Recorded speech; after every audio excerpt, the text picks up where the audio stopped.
والصلاة والسلام على أشرف الأنبياء والمرسلين وعلى آله وأصحابه أجمعين. سبحانك لا علم لنا إلا ما علمتنا إنك أنت العليم الحكيم. رب اشرح لي صدري ويسر لي أمري واحلل عقدة من لساني يفقه قولي. اللهم اجعلنا من الذين يستمعون القول فيتبعون أحسنه.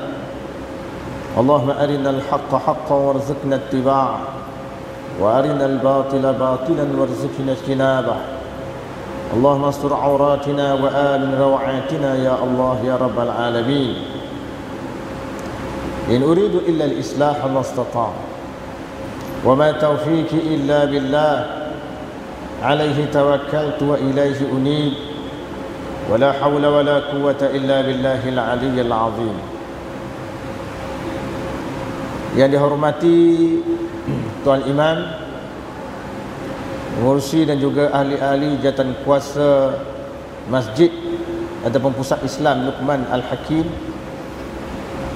para ustaz, para pendakwah, siswa dan siswi yang dirahmati Allah sekalian. Alhamdulillah, pada malam ini kita dapat bersama-sama berada dalam majlis ilmu, dan insya-Allah saya akan mengupas tentang tajuk yang berkaitan dengan menghidupkan masjid. Tajuknya mudah.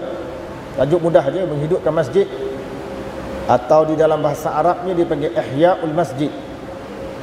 Biasanya menjelang Ramadan kita sering mendengar perkataan Ihya' Ramadan. Ihya' Ramadan tu maknanya menghidupkan bulan Ramadan.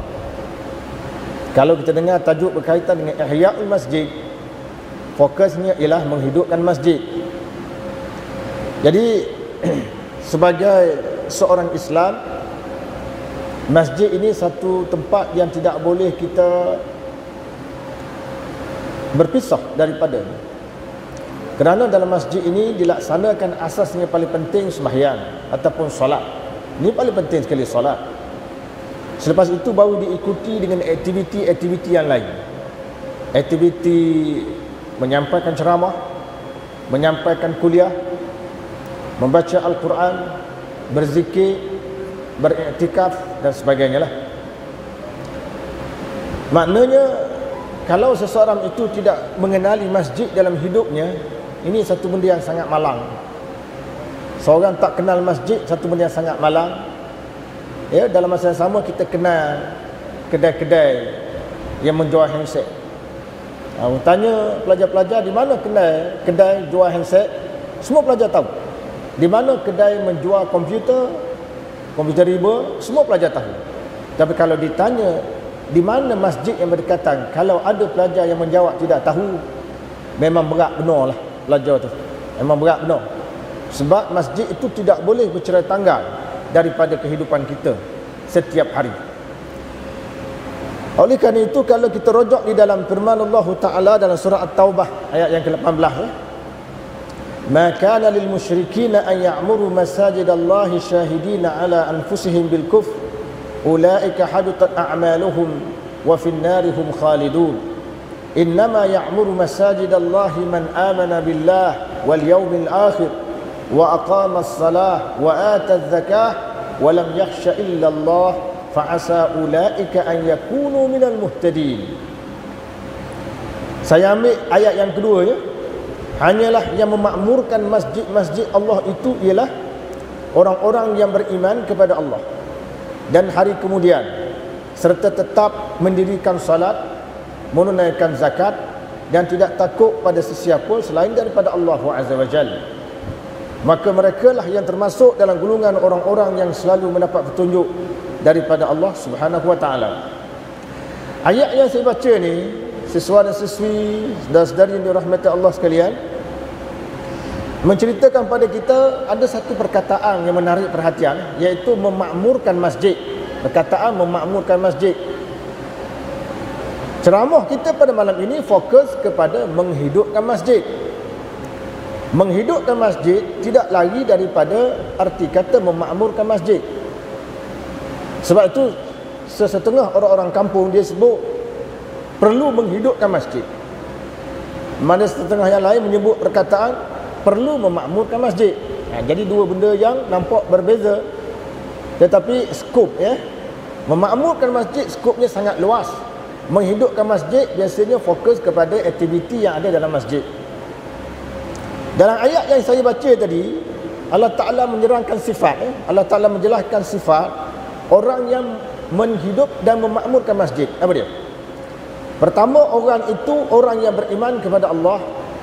Manakala betul-betul orang tu beriman, dia mengaku beriman, dia mesti singgah di masjid, dia mesti kenal masjid, dia mesti mengimarahkan masjid. Manakala dia mengaku beriman, dia tidak kenal masjid, tuan-tuan, tidak pernah menjejakkan kaki ke masjid, macam mana kita nak kata orang ini sebagai orang yang beriman? Ini satu hakikat yang kita perlu tahu. Samalah, saya buat contoh, kalau orang itu mendakwa bahawa dia memiliki kereta, biasa orang memiliki kereta, dia boleh bawa kereta, dan dia memiliki kereta, dalam masa sama dia boleh bawa kereta. Tiba-tiba dia mendakwa dia memiliki kereta, tapi tak pernah bawa kereta. Sudah tentu orang ini akan ditertawakan orang lah. Dia mendakwa dia memiliki kereta jenis yang terbaru, Proton X70, tapi tidak pernah bawa pun kereta Proton tu. Macam mana kita nak kata dia memiliki kereta? Maka begitulah kita kata orang itu mengaku beriman, tapi dia tidak kenal tempat pembinaan iman. Tempat pembinaan iman itu tak lain tak bukan ialah masjid. Masjid tu sempat kita sujud kepada Allah Subhanahu Wa Taala. Yang kedua, orang yang beriman dengan hari akhirat. Sebab masjid ni, tuan-tuan, kita sembah siapa? Kita sembah Allah. Macam baru-baru ni diadakan pertemuan di Perlis ni, pernah diadakan pertemuan antara agama, di mana masjid telah dibuka kepada pengamal-pengamal agama lain. Sebab saya di Kuala Perlis pernah dibuka itu. Mereka nak tahu apa yang ada di dalam masjid, kerana selama ini mereka tidak pernah tahu apa yang orang Islam buat di dalam masjid. Jadi apabila dibuat seminar itu, dibuat pertemuan itu, orang bukan Islam dibenarkan masuk dalam masjid, mereka tengok rupanya masjid tidak ada apa. Masjid untuk kita sembahyang. Masjid ini satu tempat yang simple, tetapi tempat yang simple ini sebenarnya membina iman. Membina iman kita. Di Al-Azhar, pelancong-pelancong asing termasuk pada barat dibenar masuk dalam masjid. Dan saya masih ingat ketika dahulu, ketika saya menuntut ilmu di Universiti Al-Azhar, ada pelancong daripada Eropah yang datang ke masjid dan melihat orang-orang Islam menunaikan salat, dia tertarik dengan ajaran Islam. Tidak lama selepas itu dia masuk Islam. Nampak? Masjid kosong, tapi sebenarnya dia mengandungi hidayah dan petunjuk. Yang ketiga, mendirikan sembahyang. Mana tuan-tuan, ciri-ciri orang mengimarahkan masjid? Dia beriman dengan Allah, dia beriman pada hari akhirat, dia mendirikan salat, dan dia mengeluarkan zakat. Jadi sekarang ni, siswa-siswi dirahmati Allah sekalian, tiga sifat ni kita dah ada. Pertama, beriman, adik-adik kita depan ni ada lah. Beriman dengan Allah ada. Beriman dengan hari akhirat kita ada. Mendirikan solat kita ada. Mengeluarkan zakat ada tak lagi? Apakah yang ada depan saya ni semua mengeluarkan zakat, atau ayah masing-masing mengeluarkan zakat? Ayah kita lagi lah. Ayah kita lagi. Kita dalam proses belajar lagi lah. Tapi tak apalah, kita dah faham konsep mengeluarkan zakat.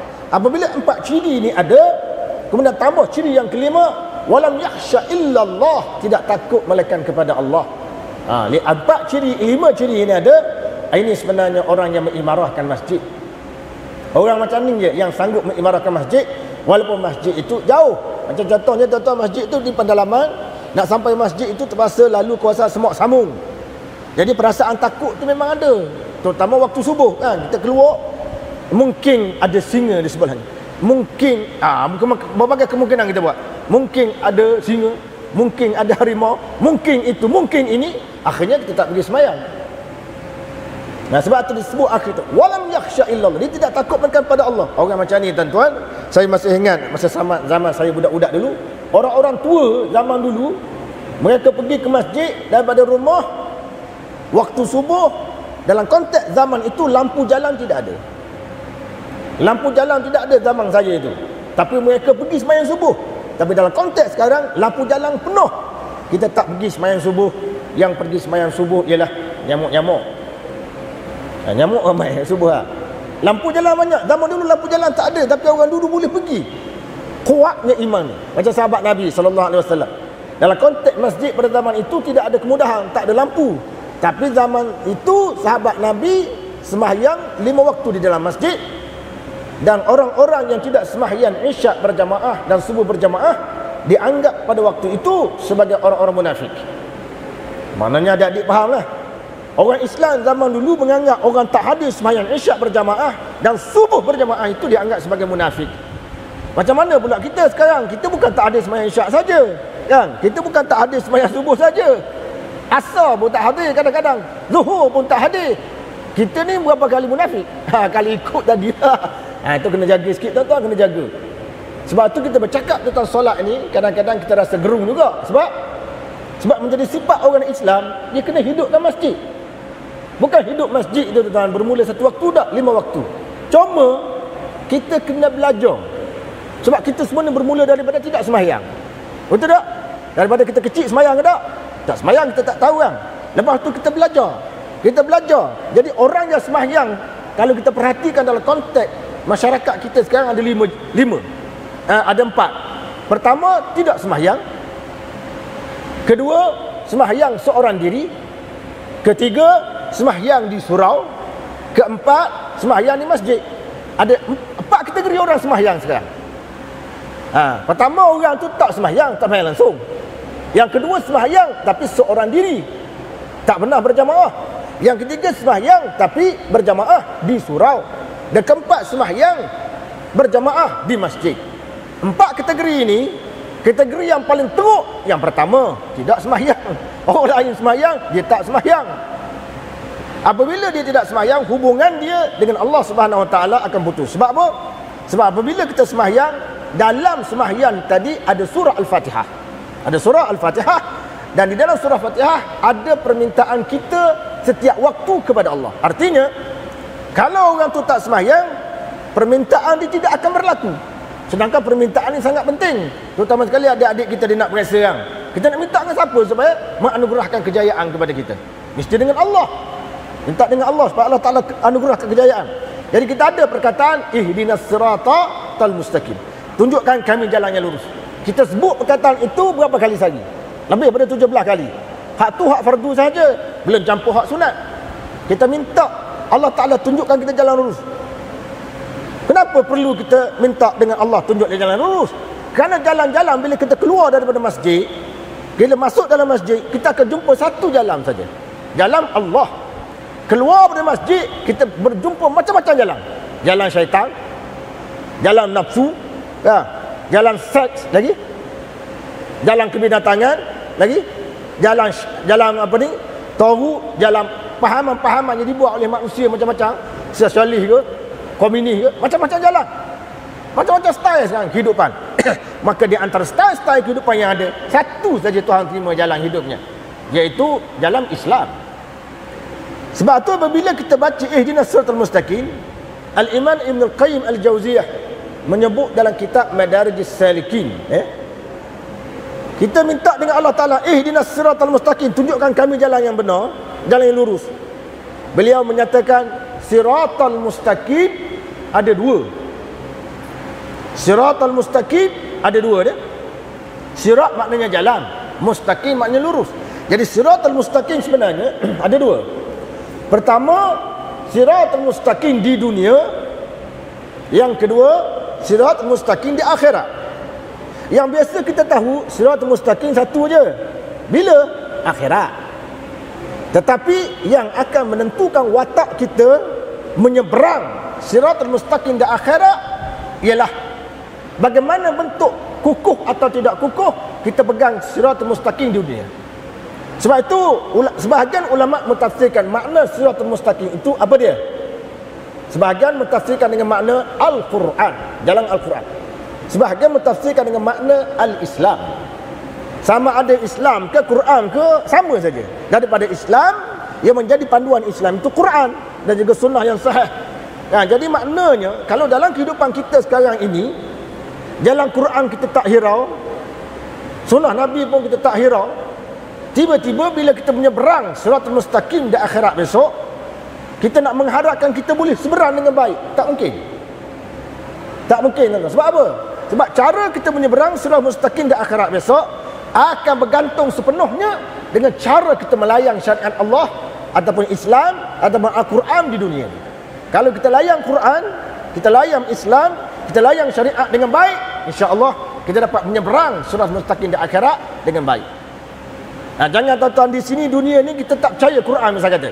Ataupun kita tak layang Quran. Islam pun kita tak berapa faham. Lepas tu tiba hari kiamat, kita nak menyeberang siratal mustaqim yang sebahagian ulama menyebut dikecilkan Allah siratal mustaqim itu lebih halus daripada bulu rambut manusia. Nak seberang macam mana tuan-tuan, bayangkan. Jadi kemampuan menyeberang bergantung kepada persediaan kita di dunia lagi. Jadi maknanya kita beramal dengan Al-Quran, kita beramal dengan sunnah Nabi, kita beramal dengan syariat Islam, itulah dia persediaan kita untuk menyeberang siratal mustaqim di akhirat kelak. Jadi kalau kita tidak bersedia di sini, jawabnya memang payah, tak boleh menyeberang di sana. Jadi proses menyeberang di sana mesti, artinya kalau kita nak bina masa depan kita di akhirat, binalah masa depan kita di sini. Kenapa? Apabila kita sudah meninggal, sembahyang dah tak boleh dah. Tuan-tuan perhatikan, orang meninggal, tengok sahabat kita meninggal aksiden. Kita gerak dia suruh sembahyang, kita tak boleh nak sembahyang dah. Bukan kata gerak dia nak suruh sembahyang, kita nak cakapnya dia pun dia tak jawab. Kawan kita yang semalam bersama dengan kita, hari ini dia aksiden, mati. Tiba-tiba kita gerak dia suruh sembahyang, dia tak boleh bagi respon. Sebelum kita sampai ke tahap itu, maka perlu kita bina masa depan kita di akhirat. Jadi dalam konteks kita belajar Islam, tuan-tuan, biarlah kita tunjukkan watak kita lain sikit daripada orang lain. Sepanjang kita berada di politeknik ini, sebab saya dulu juga berada di asrama penuh. Zaman saya remaja seperti adik-adik kita sekarang tidak remaja lagi lah. Sekarang retua sikit. Adik-adik depan ni remaja. Saya sekarang bukan remaja, retua. Masa saya remaja dulu, remaja ni memang sedap. Zaman yang cukup menyeronokkan, zaman remaja. Zaman remaja kita, tuan-tuan dan puan sekalian, zaman itu kita diberi berbagai persediaan, membina persediaan. Disuruh kita jaga salat, disuruh jaga syariat. Orang perempuan disuruh jaga aurat dengan betul. Orang lelaki berbagai-bagai bentuk disuruh jaga akidah, jaga akhlak, jaga percakapan dan sebagainya. Kesemuanya ini adalah tujuan satu bentuk persediaan untuk kita mati. Jadi penentuan masa depan kita di akhirat bermula daripada di sini. Kehidupan yang baik di sana bermula daripada gerak kerja yang baik di sini. Jadi belajar Islam, tuan-tuan, biar kita lain sikit. Jadi sepanjang kita berada di sini ni, kita tunjukkan sifat kita yang lain daripada yang lain. Kita sementara jangan kita beranggapan saya ustaz, saya politeknik. Politeknik ni bukan mahat tahfiz. Hak jenis rajin-rajin semayang ni mahat tahfiz. Politeknik tu main teknik je. Buka lampu, tutup lampu. Buka lampu, tutup lampu. Teknik. Masuk hotel, turun hotel. Kita teknikal je. Kita main komputer je. Mati komputer, kita hidup balik. Takat tu je. Ini teknik. Kena faham. Kita bercakap atas dasar kita orang Islam. Adik-adik yang ada depan saya ni, kita mengambil bidang apa? Teknikal, berbagai. Bidang ini diperlukan oleh Islam. Cuba tengok sejadah kita. Yang menggunakan sejadah ni siapa? Ustaz. Yang membuat sejadah ni siapa dia? Pakar teknikal. Yang menentukan hala tuju kiblat dia betul tak betul siapa dia? Pakar teknikal. Hak-hak semayang tu ustaz. Kalau teknikal tak mainkan peranan, ustaz nak tahu macam mana kiblat ni kok mana ni? Musing ligak ustaz semayang. Zuhur menghadap sini, asar menghadap sana, maghrib tak ke belakang. Pasal tak tahu kiblat. Itu peranan orang teknikal. Jangan kita anggap ustaz, bab-bab pahala ni orang tahfiz je. Bab-bab pahala ni ulama je. Kami tak ada apa. Kami teknikal. Teknikal dan teknikal, tuan-tuan, teknikal yang berpahala. Kalau lampu masjid ni padam, takkan nak panggil ustaz, suruh nyala. Ya, padam habis. Tak, lampu padam. Ustaz pun kata Rabbana atina fid dunya. Nyala balik. Mana ada? Kita akan panggil teknikal. Maka jurus teknikal itu sebahagian daripada cara kita membina pahala. Sebab tu saya kata kita boleh membina diri kita semasa kita belajar ni. Ruang belajar ni lah, jangan ada dalam fikiran kita, saya tak. Oleh kerana saya belajar di politeknik, politeknik dah, poli ni dia banyak je ni. Adik-adik ni nasib baik depan saya. Pasal apa nasib baik? Pasal masuk politeknik. Di sana ada polistring. Nasib baik tak makan ada polistring lah. Polistring kita tak terlibat, alhamdulillah. Kita masuk politeknik, kan? Lagi poliklinik, alhamdulillah kita tak terlibat, masuk politeknik, bukan poliklinik. Poligami, kita tak nikah lagi, poligami. Kan? Poligami lambat lagi. Lalu timang kita adalah peluangnya. Sebagai contoh. Kita tak terlibat. Polybag tahu tak? Kadang-kadang pelajar terlibat lah, sebab dia tak basuh baju, dia ambil baju buh dalam polybag dia pergi basuh kedai di luar daripada politeknik. Tu adalah kadang-kadang. Alhamdulillah kita duduk di politeknik, bukan di polistring, poligami juga. Dan kita boleh bina pahala. Jangan letak dalam kepala kita, saya politeknik, saya berbeza dengan pelajar agama. Tidak. Kita orang Islam. Adik-adik sekarang sedang menuntut satu ilmu yang diperlukan oleh umat Islam. Ilmu apa? Ilmu teknikal. Negara-negara barat, tuan-tuan, dia menjadi kuat. Kenapa? Kerana ilmu. Dan ilmu ini memerlukan perubahan. Ayat di atas menunjukkan besarnya keutamaan memakmurkan masjid yang didirikan kerana Allah Ta'ala dalam semua bentuk pemakmuran masjid. Bahkan perbuatan terpuji ini merupakan bukti benarnya iman dalam hati seseorang. Maknanya, tuan-tuan, kalau zaman dulu nak menilai orang tu betul tak betul dia mengaku beriman, tengok selepas tu perbuatan dia pergi masjid atau tidak. Maknanya, sebab sekarang ni negara kita dipenuhi oleh masjid. Negara kita masjid banyak, negara kita surau banyak, tempat sembahyang pun banyak, di lapangan terbang pun ada tempat sembahyang, di stadium sewaktu menonton bola sepak pun ada tempat sembahyang. Saya baru menyiapkan satu kajian berkaitan dengan garis panduan fiqh penontonan bola sepak patuh syariah. Ramai orang yang menonton bola sepak, mereka tidak sembahyang kerana beranggapan waktu permainan itu melibatkan waktu solat.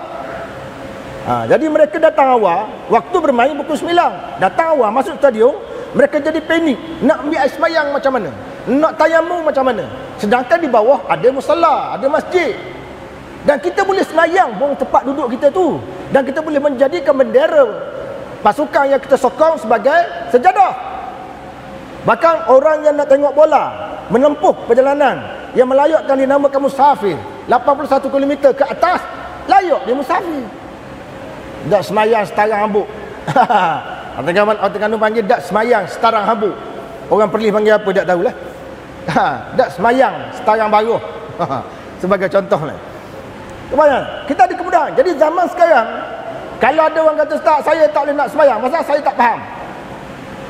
Ustaz kita ramai, penceramah kita setiap masjid mensyarah soal sembahyang A to Z. Yang kedua, kalau orang tu tak boleh sembahyang berdiri, dia boleh duduk. Salli qa'iman fa illam tastata' fa qa'idan wa illam tastata' fa ala jam. Ini riwayat yang sahih dia. Imran bin Husain mengadu kepada Nabi, dia mengalami masalah buasir. Dia tak boleh sembahyang berdiri. Maka Nabi kata, sembahyang berdiri dulu. Kalau tidak mampu, duduk. Dan kalau tidak mampu, secara berbaring. Maknanya kemudahan untuk cara sembahyang ada. Kemudian musalla kita pun ada. Maknanya tuan-tuan bayangkanlah, kalau sesiapa mendakwa, "Tak, saya tak sembahyang." Contohnya lah, saya mendakwa tak sembahyang. Cuba kita fikirkan, adik-adik fikirkan. Di akhirat besok kalau Allah Ta'ala tanya, ini soalan yang pertama ditanya bab sembahyang lah.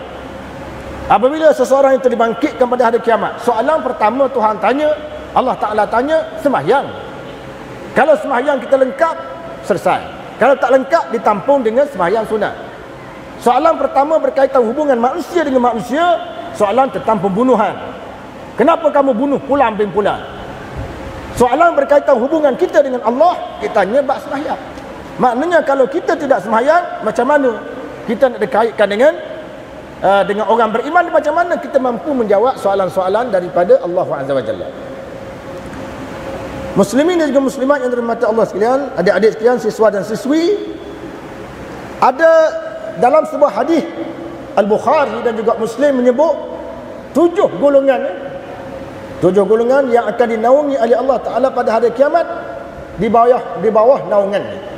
Sab'atun yuzilluhumullah fi dhillih yawma la dhilla illa dhillah, al-imamul adil, wa syabba nasha'a fi ibadati rabbih, wa rajulun qalbuhu mu'allakun fil masajid, wa rajulani tahabba fillah istama'a alaihi wa tafarraqa alaihi, wa rajulun talabat mar'atu dzat mansibin wa jamalin faqala inni akhafu Allah, wa rajulun tasaddaqa akhfa hatta la ta'lama shimaluhu ma tunfiku yaminuhu, wa rajulun dzakara Allah khaliyan fafadat 'ainah. Rawahul Bukhari wa Muslim.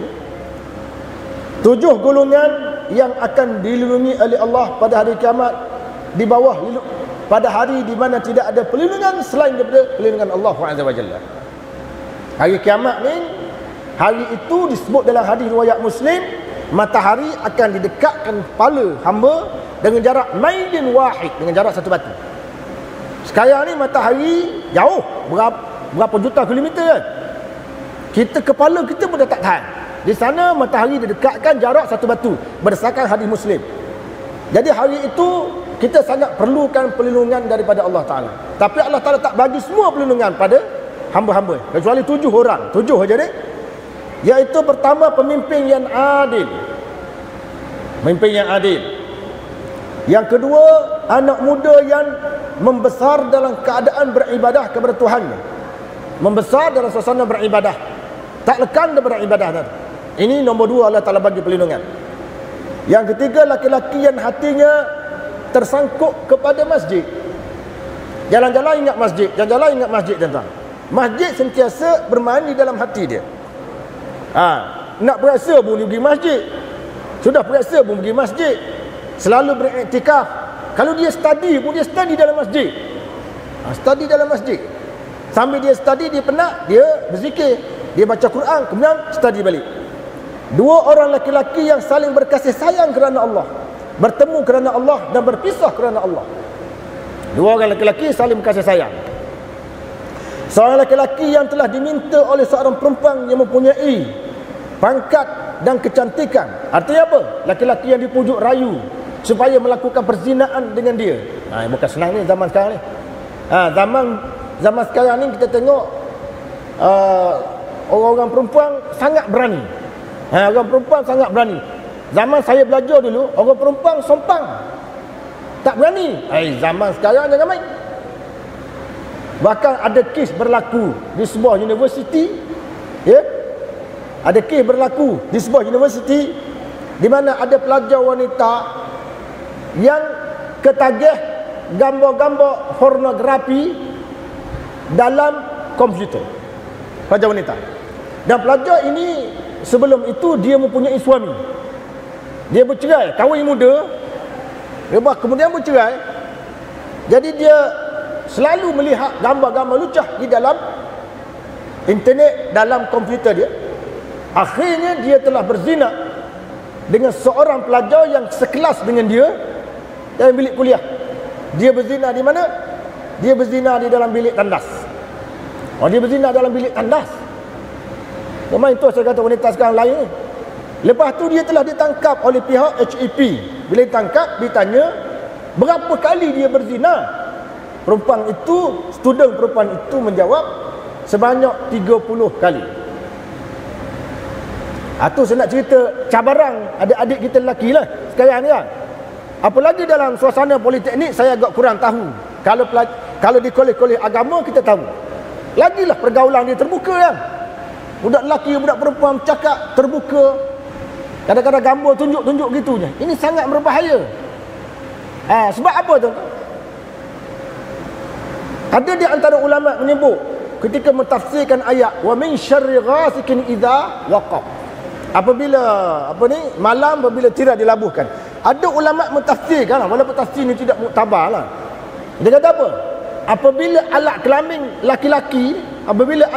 laki-laki ni naik syahwat dia, maka 1/3 akal dia menjadi tidak waras.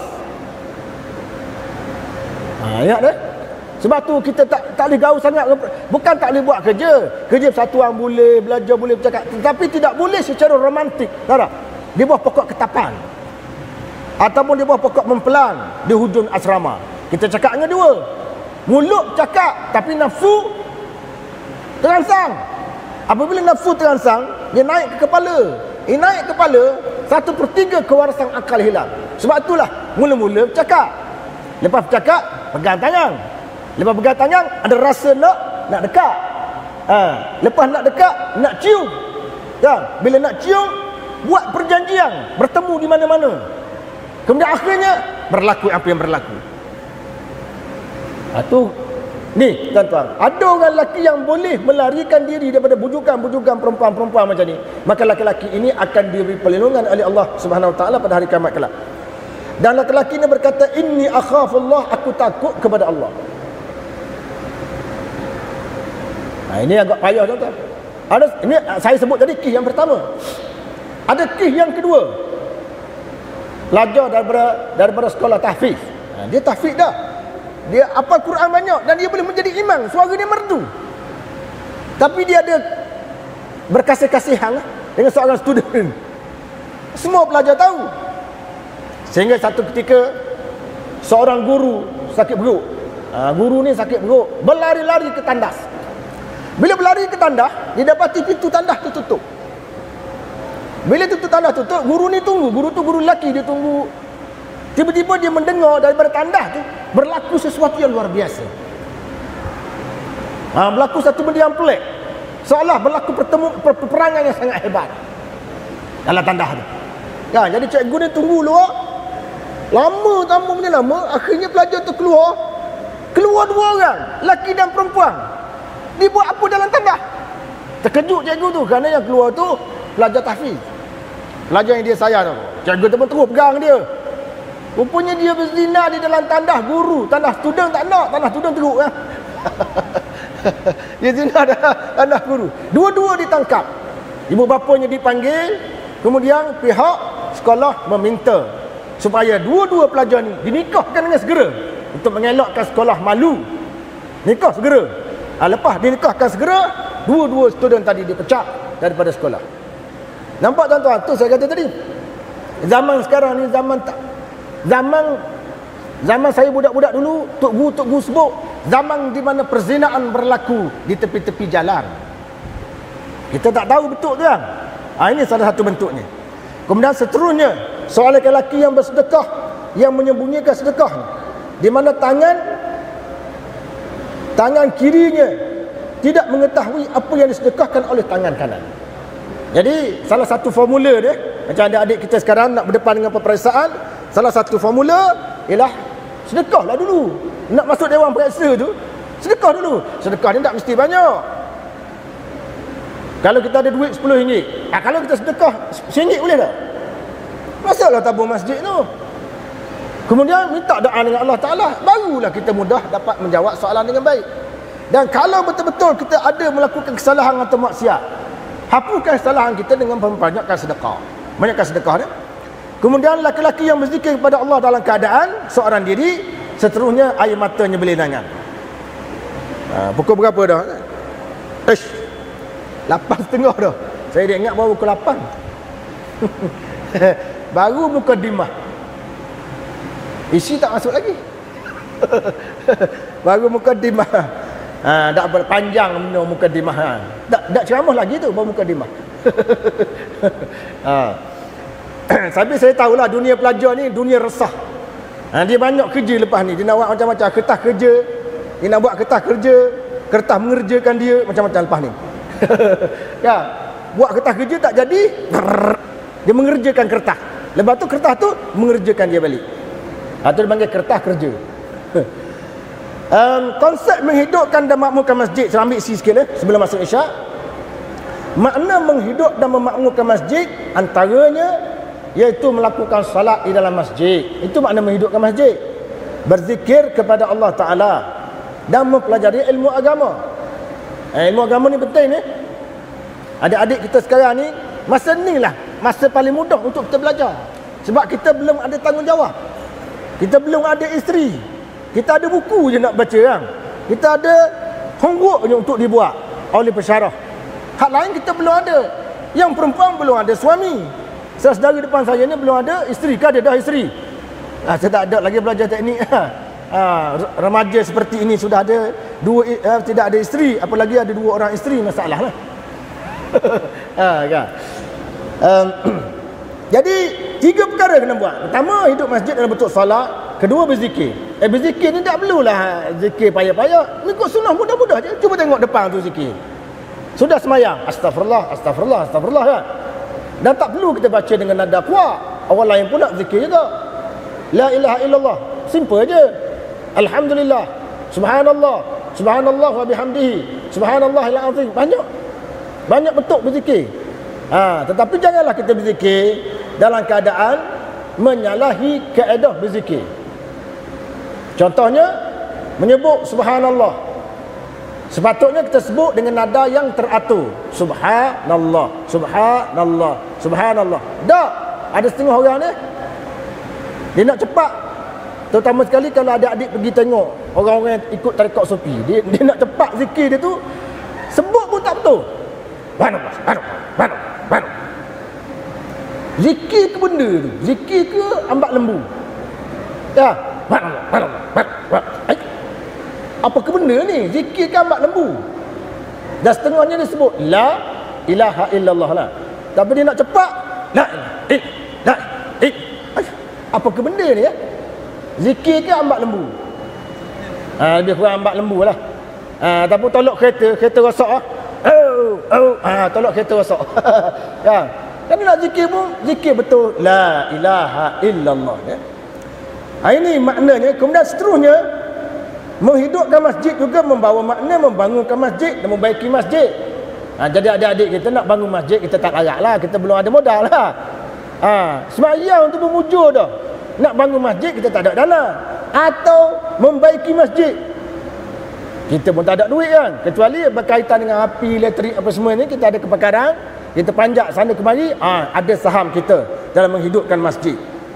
Jadi yang paling penting sekali, macam mana kita nak berjaya, menghidupkan masjid? Jawabnya, kita kena tahu kelebihan solat. Pertama saya sebut tadi, solat ni dia penghubung antara kita dengan Allah Ta'ala. Soalan pertama ditanya solat. Jadi pastikan kita boleh jawab soalan tu. Jadi caranya, jaga solat di dunia ni. Di mana-mana kita berada, jaga solat. Budak lelaki, minta maaf lah, pelajar-pelajar remaja seperti siswa-siswi depan saya ni, kadang-kadang orang lelaki ni, budak lelaki masa dia diambang persekolahan, sekolah menengah ke, Mahat Tafiq ke, masuk college ke ataupun politeknik ke, masa dia muda ni dia boleh jaga solat. Masa ni dia boleh jaga, semayang pun khusyuk, Allahu Akbar. Kamai lagi khusyuk. Tapi bila dia dah kahwin, masjid budak mari. Jangan main. Sebab tu kita perlukan disiplin. Betul kat orang muslimat, orang perempuan ni, budak-budak perempuan sebelum kahwin tu rajin masjid, qiyamul lail, solat malam, solat tahajud, semua buat kan. Lepas kahwin dah ampak mata. Tahajud pun tak bangun, bahkan dia menjadi wanita yang pemalas peringkat kebangsaan. Jangan begitu tuan-tuan. Biar kita ikhlas, buat sedikit pun tak apa. Khairul amal adwamuha wa in qal. Sebaik-baik amalan yang berkekalan walaupun sedikit. Latih jiwa kita, disiplinkan jiwa kita ni. Ini di antaranya. Jadi pertama, nak suruh disiplin diri, ingat hubungan kita dengan Allah. Benda ni pertama dia tanya. Yang kedua, ingat dari segi pahala. Apabila kita datang ke masjid, apa akan berlaku? Saya sebut jadi 4 kategori. Orang yang tak semayang, orang semayang seorang diri, orang semayang di surau, orang semayang di masjid. Maka yang paling teruk orang semayang, orang tak semayang. Yang paling tinggi orang semayang di masjid. Kerana bila semayang di masjid, disebut dalam hadis kan yang sahih, salatul jama'ati afdal min salatul fadh bi 27 wa fi riwayatin bi 25 darajah. Sembahyang berjamaah lebih afdal daripada sembahyang seorang diri dengan kelebihan 25 atau 27 darjat. Mana kalau kita seorang, tu imam seorang dapat 25. Kalau kita seorang, makmum ada 800 orang. Kali dengan 800 berapa dapat? Cuba kita bayang. Jadi bila bangkit di akhirat besok, pahala banyak tuan-tuan. Buat dengan ikhlas pula, maka pahala campur dengan kualiti. Itu yang boleh menggerakkan kita. Yang seterusnya, masjid ini dia tempat perhimpunan umat Islam. Dan apabila kita jumpa kawan-kawan kita, kita tanya khabar dia. Selepas sembahyang kita tanya khabar, sihat ke tak? Kawan kita kata tak apa, sihat, semua. Kita pun kata pergilah ke klinik, poliklinik, politeknik dan sebagainya lah. Kita suruh. Jadi kita ada ruang nak bercakap. Tidak kata, sebab apa saya kata begitu? Masa kita bersekolah ni, kawan-kawan ramai. Pengalaman saya masa bersekolah lah di kolej, ramai kawan-kawan. Hingga sekarang ni saya buat grup. Kawan-kawan kita tu tua-tua belaka dah. Ada hak jadi profesor, ada hak ada engineer, ada perbankan, ada macam-macam bentuk. InsyaAllah oleh kerana geduk sudah berbunyi. Geduk ke apa ni? Geduk lah. Oleh kerana semboyang telah berbunyi, dia panggil. Saya bagi ruang untuk kita azan dulu. Lepas tu kita sambung sekejap. Lepas tu kita akan sembahyang. Sabar dulu, jangan ke mana-mana.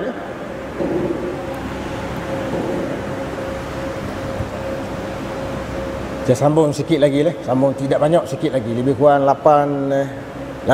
Maknanya lebih kurang 5 minit lagi lah. Tidak panjang. 5 minit ni tidak panjang. Sebab tu tidak perlu kecewa. Jangan kecewa, jangan resah, jangan dirundung malang. Tunggu je, sabar. Saya nak sebut di sini seterusnya macam mana peranan pihak-pihak tertentu untuk menarik orang supaya menghidupkan masjid. Dia ada peranan. Macam masjid kita ni, masjid ni mesti ada jawatankuasa dia kan. Apakah peranan jawatankuasa masjid? Nak tarik pelajar supaya menghidupkan masjid.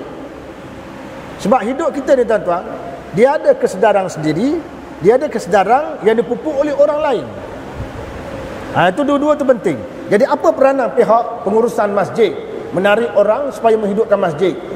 Antaranya ialah dia kena adakan aktiviti keilmuan seperti mengadakan ceramah. Maknanya paling kurang ceramah sebulan sekali. Terutama ceramah tentang pencerahan. Ceramah tentang pencerahan.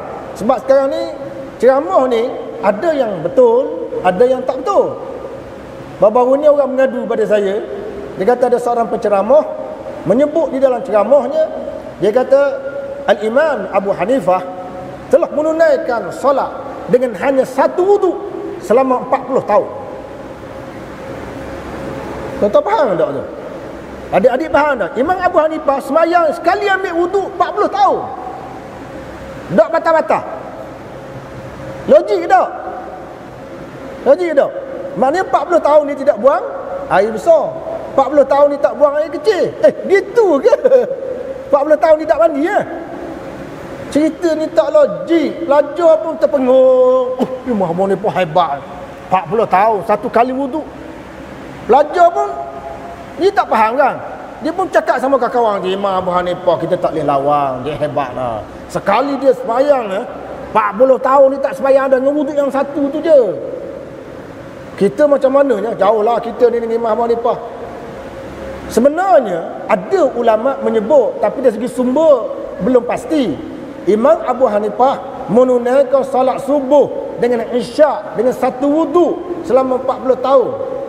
Ada riwayat walaupun belum pasti sahih. Itu cerita paling tinggi yang boleh kita dengar. Sahih tak sahih nombor 2. Ni dia faham Tok Imam Abu Hanifah sekali wuduk 40 tahun. Kan jauh tu. Nampak tak? Lain orang cerita lain. Sebab tu ceramah-ceramah pencerahan kena buat. Ceramah-ceramah pencerahan tu selalu kena buat. Bersabit dengan kisah, bersabit dengan sejarah kena buat. Ceramah kena buat selalu. Diskusi buku. Sebab budak-budak sekarang malah baca, malah. Budak-budak sekarang memang malah baca peringkat kebangsaan. Beri buku agama peri, dia tak baca setabuk. Dia beri, dia simpang. Bacalah. Tengok saudara kita, Brother Wong, Brother Lim, mereka ni daripada agama lain, masuk aja Islam, mereka study betul Islam, mereka study agama Hindu, mereka study agama Kristian, mereka study agama-agama Sikh, mereka boleh berdebat dengan bobok tu. Dan ramai orang-orang Hindu, orang Kristian boleh masuk Islam bila berdebat dengan Brother Lim, dengan Brother Wong. Mereka ni orang alim ke? Tak. Kerana dia banyak membaca. Dia banyak membaca. Kita ni baca Quran dah lah jarang. Baca Doraemon sokmo-sokmo dia baca. Ya, cerita Doraemon lah. Lepas tu cerita-cerita seram. Cerita serang kan? Cerita-cerita menakutkan. Kita hantu sana, hantu raya. Bacalah buku yang bersifat ilmu membina peribadi kita. Diskusi buku kena buat sebulan sekali ke. Jadi kita berada di politeknik ini kan. Kalau sebulan sekali contoh, atau satu tahun tu 2 kali diskusi, setahun 2 biji buku. Kalau kita belajar 3 tahun, 6 biji buku kita dah diskusi. Sebab kita nak baca malah, kita dengar penceramah tu hurai buku tu, akan bagus tu. Itu pentingnya diskusi buku, penjelasan, pencerahan, begitu juga anjuran melakukan iktikaf. Banyak pencerahan yang perlu kita buat. Iktikaf ni boleh ke tak boleh, masa kita sedang iktikaf, orang jemput kita sembahyang jenazah, macam-macam. Yang kedua, tujuan kita datang ke masjid ini nak dengar ilmu. Ilmu dia sifat dia apa? Kena ingat dia. Sifat ilmu membawa kepada perubahan. Itu sifat ilmu. Siapa yang belajar tapi dia tidak cuba mengamalkan apa yang dia belajar, itu orang bukan berilmu. Baik Imam Qurtubi kata ketika dia mentafsirkan firman Allah Ta'ala dalam surah Az-Zumar ayat ke-9, "Qul hal yastawil ladzina ya'lamun wal ladzina la ya'lamun innama yatadhakkaru ulul albab." Ketika mentafsir ayat ini, Imam Qurtubi kata orang yang berilmu tetapi dia tidak mengamalkan ilmunya sama dengan orang yang jahil. Sebab tu kita belajar sekarang, kita nak jadi orang yang berilmu. Satu, bila kita ada ilmu, dia akan pergi tahap kedua, berlaku perubahan pada diri kita. Berlaku perubahan. Itu penting ilmu. Ya. Contoh adik-adik kita ambil teknikal, kita belajar bab elektrik. Rumah kita tak ada elektrik. Balik, rumah kita bertukar, ada lampu. Sebelum ni lampu ayam je. Atau dia belajar ilmu. Adik-adik didedahkan dalam ceramah pencerahan bahawa merokok berbahaya kesihatan. Ada pelajar merokok kan? Merokok di mana? Dalam tandas. Cikgu kata tak benarkan merokok. Kawasan universiti, kawasan kolej, kawasan politeknik, kawasan tidak dibenarkan merokok. Ada pelajar merokok. Ada pelajar merokok. Jadi kalau kita dah tahu merokok itu berbahaya, maka pengetahuan kita itu dianggap satu ilmu. Tiba-tiba kita merokok juga. Kita dah tahu dah dia itu adalah memudaratkan kesihatan. Kita merokok juga. Maka dengan sebab kita merokok tadi, sebenarnya pengetahuan kita tentang rokok tadi tak ada makna. Tahulah rokok, kalau orang tanya, rokok ni bagus tak? Berbahaya. Berbahaya. Tangan pegang rokok, berbahaya. Ni cukup berbahaya, merokok ni cukup berbahaya. Berbahaya betul lah. Mulut isap, orang tanya, jawab tu. Apa makna kita ada ilmu? Merokok ini makanan yang paling hina dalam dunia. Siapa yang merokok, dia telah makan satu makanan paling hina dalam dunia. Sebab apa saya kata paling hina? Pertama, orang yang merokok, kalau dia dimarahi, kalau dia berada dalam ketakutan, dia akan merokok di dalam tandas. Sedangkan tandas tempat orang buang najis. Tidak mungkin ada manusia makan makanan yang baik dalam tandas. Kita tanya muslimat, pelajar-pelajar kita kat belakang lah. Cuba tanya muslimat, pelajar kita kat belakang. Dia buat nasi lemak. Muslimat kita buat nasi lemak penat-penat. Dia kahwin lah. Kemudian dia kahwin, dia suruh suami dia makan nasi lemak. Suami dia kata, okey, abang boleh makan nasi lemak yang buat, tetapi nasi lemak ini abang akan makan di dalam tandas. Nah, macam mana muslimat kita akan kata? Macam mana siswi kita kata? Mesti dia kata, abang ni ke benda ni? Orang makan nasi lemak atas meja ni kena. Bukan makan nasi lemak dalam tandas. Abang ni buang tabiat ke? Atau abang ada masalah otak? Itu kelebihan merokok. Orang rokok dalam tandas. Yang kedua, apabila dia merokok, maka putung rokok tadi dibuang dan diinjak-injak dengan kaki. Sedangkan sesiapa yang makan makanan, nasi lemak ke, nasi minyak ke, yang tak habis, kita tak ambil sisa dia tu, kita letak bawah kaki, kita injak. Ada tak? Kita makan buah limau, tak habis, ambil buah limau tu tak bawah kaki, injak-injak dengan kaki. Ada tak? Ada. Tapi satu jenis makanan yang manusia buat ialah rokok. Tak habis, letak bawah kaki, injak-injak. Hinanya merokok. Hina merokok. Yang ketiga, hina dah hina merokok. Apabila kita beli merokok, kita beli apa ni? Kita beli kotak rokok tu, dia dah tulis amarang oleh kerajaan Malaysia. Yang merokok membahayakan kesihatan. Dia tak tulis di situ. Gesaan kerajaan Malaysia. Merokoklah selalu. Anda pasti berjaya dalam peperiksaan. Ada. Merokoklah selalu. Anda akan kelihatan awet muda. Merokoklah selalu. Kulit anda akan menjadi gebu. Ada. Tak ada. Melainkan dia akan letak gambar bayi yang cedera parah, bayi yang cacat. Jadi kita tahu tentang bahaya merokok. Dia menjadi suatu ilmu. Bagaimana ilmu ni nak diajar? Pihak masjid dan tuan kena buat program. Masjid ni dia kena buat program. Kemudian seterusnya ada 0.1 saat lagi. Imam Nawawi, Imam Syafi'i sebut dalam kitab Majmu' Syarah Muhadzab, man arada ad-dunya fa alaihi bil ilm wa man arada al-akhirah fa alaihi bil ilm. Siapa yang inginkan dunia hendaklah menuntut ilmu. Siapa yang inginkan akhirat hendaklah menuntut ilmu. Ini kenyataan Imam Syafi'i, ini bukan hadis. Datang Imam Nawawi tambah, man arada dunya fa alaihi bil ilm wa man arada al akhirah fa alaihi bil ilmi wa man aradahuma fa alaihi bil ilm. Siapa yang inginkan dunia kena menuntut ilmu. Siapa nakkan akhirat kena menuntut ilmu, dan siapa nakkan dunia dan akhirat maka dia kena menuntut ilmu. Ini kenyataan daripada Imam Nawawi. Memang betul lah.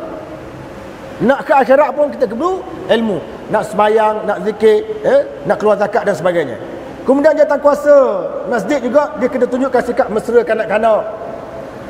Budak-budak datang masjid, kalau boleh, sebab tu orang Melayu kita dulu dia letak satu sah belakang tu. Dari segi sunnah tak tiba. Dari segi sunnahnya, kanak-kanak tu datang awal. Dia duduk sebelah ayah dia sebab dia mari awal. Tapi orang Melayu kita tu latih kanak-kanak duduk depan. Pasal mengelakkan mengganggu orang tua. Ya, nanti kita tengah rokok, dia tengok lubang dubu, dia tengok molek dia kata. Jadi orang tua dulu letak belakang. Ya, jadi kanak-kanak tu kita bagi dua. Satu kanak-kanak yang tidak memayik, kanak-kanak yang memayik. Kanak memayik ni boleh letak sama-sama sah orang tua. Kalau hak jenis hendak memayik ni, hak jenis hendak makan samang ni, ni kita biar geruk dia tu, belakang dulu. Biar mesra dia, mesra kanak-kanak. Seterusnya membuka pintu, mengawal selia kanak-kanak dengan cara yang baik agar tidak mencemaskan masjid. Jangan jerekah budak-budak tu. Budak-budak ni mari masjid jangan jerekah, kesian ke dia. Nanti dia kata, Allah, kita nak pergi masjid baru nak belajar. Pakcik tu jerekah saya. Dia ingat kesan jerekah tu sampai bila-bila dia tak datang masjid. Itu kena jaga. Mengajar adab-adab ketika berada di dalam masjid dan juga rumah Allah Ta'ala. Ya, masuk dalam masjid, ada wuduk, itu adab. Tak ada wuduk pun tak apa, ada wuduk. Kena ada. Duduk cantik-cantik, jangan telunjukkan kaki ke depan. Ini adab, ya? Adab dalam masjid. Kemudian seterusnya, menjaga kebersihan tempat solat. Nak tarik orang hidup ke masjid, tempat solat kena jaga. Kadang-kadang pelajar tak datang masjid. Sebab apa? Tandas kotor, tandas tersumbat, najis banyak dalam tandas. Saya geli lah. Itu hujah dia, hujah pelajar. Sebab tu kena jaga. Kita masa masjid kena jaga juga benda macam tu. Kemudian mengadakan mini perpustakaan untuk memberi ruang kepada ahli jemaah membaca dan menelaah. Ya, macam di belakang tu kan dia ada mini, nampak tak? Jadi sementara kita menunggu, kalau tak ada aktiviti, pergi hujung sana, kita baca. Dapat agak ilmu. Kita masuk dalam kuliah tu ilmu teknikal. Ini ilmu agama pun kita dapat di hujung sana. Menyediakan makanan untuk berbuka puasa dalam bulan Ramadan mengikut termampu. Ini banyak masjid buat lah. Sediakan makanan. Ini salah satu cara untuk menarik masyarakat, menghidupkan masjid. Kemudian sikap kita pula. Tadi peranan jawatan kuasa. Sekarang peranan kita pula nak hidup. Pertama, kita kena tanam kesedaran. Sembahyang di masjid 25 atau 27 kali ganda kelebihannya. Sebab itu Qardawi menyebut orang yang cerdik. Siapa orang cerdik? Orang yang cerdik, orang yang boleh membezakan di antara dua benda yang baik. Dia akan melakukan benda yang terbaik daripada dua benda yang baik. Artinya, sembahyang di asrama baik, sembahyang di masjid baik, sembahyang di asrama baik, sembahyang di masjid baik. lihat satu sudut. Satu sudut yang lain, sembahyang di asrama baik, sembahyang di masjid lebih baik. Maka orang yang pintar, dia akan mengutamakan benda yang lebih baik daripada dua benda yang baik.